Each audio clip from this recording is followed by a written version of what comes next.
So super fast answers to yesterday's assignment.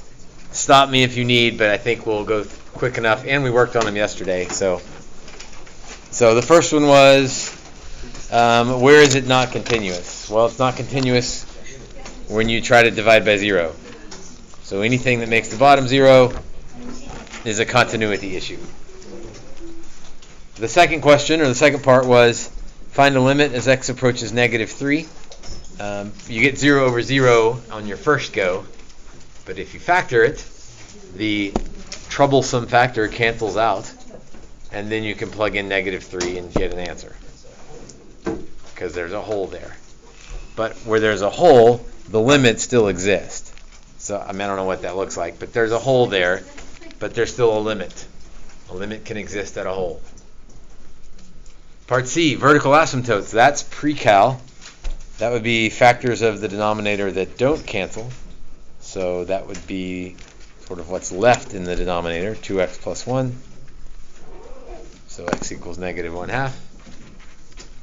And the last part, everybody remembers the little rhyme, top no, bottom o equal co, but few people remember when to apply it.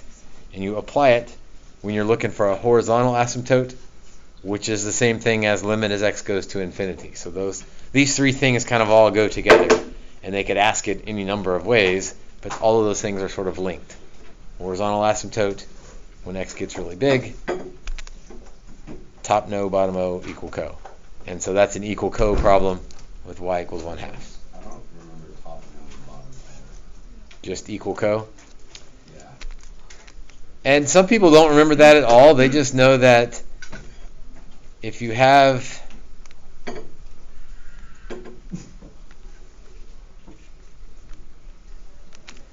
x going to infinity, the only thing that matters are the biggest exponents, the biggest powers.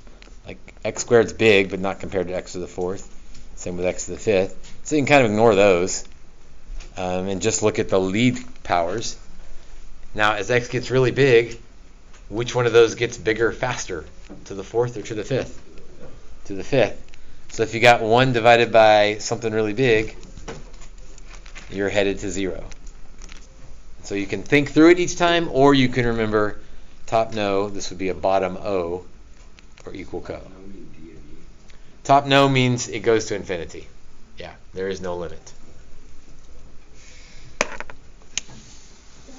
Number 2. Part A was pretty straightforward. Part B was a little bit tricky because this limit didn't exist as x goes to 3. More specifically, as x goes to 3 from the right, it didn't exist. Like from the left, it goes to 1, but from the right, there is no graph there, so no limit exists. I think part C was pretty straightforward. Part D was not straightforward, but I told you that if you get 0 over 0, then you can try derivative of the top and derivative of the bottom. On the test for this unit, on the free response, there was one of these where this happened, so I just changed the problem to be f prime over g prime to begin with. That way you don't have to remember the rule, because we haven't covered the rule yet. You just will jump straight in at limit of derivatives. 3 was a little bit goofy, not because it was hard, but because of the way they asked some things. Where does the limit, or what's the limit as x approaches 4? You're like, well, it's 172, because the graph is continuous.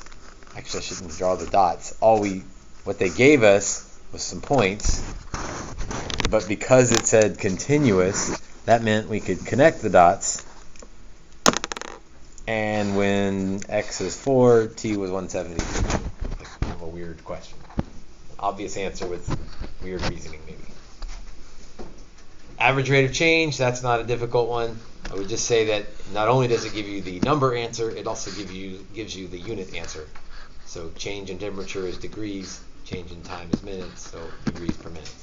So remember the formula, but it doesn't just tell you numbers, it tells you answers or units as well.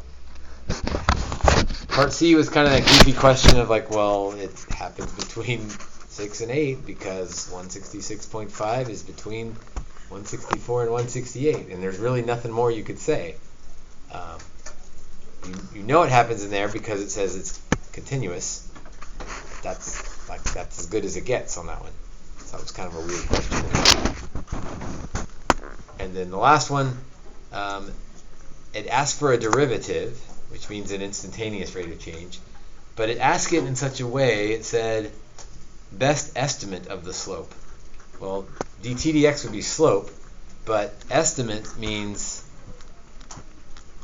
maybe we could use AROC instead of IROC. We use the average rate of change instead of the instantaneous rate of change, and which is good because there was no way to find the instantaneous rate of change. We didn't have an equation, we didn't have a picture, all we had was discrete points, so we were forced into using the average rate of change and assuming that that's just the best guess we can get. And then it maybe wasn't clear, and some of you even asked, well, if I want the average rate of change at 8, should I do 6 to 8, or should I do 8 to 9, or should I do 6 to 9? And the problem was rigged because it gave you the same answer regardless of which one you picked. A lot of times when they do that, they would say, find the average rate of change, or give the best estimate for the instantaneous rate of change between 8 and 9. So that sort of forces you into using 8 and 9, rather than this, you don't know which one to use thing.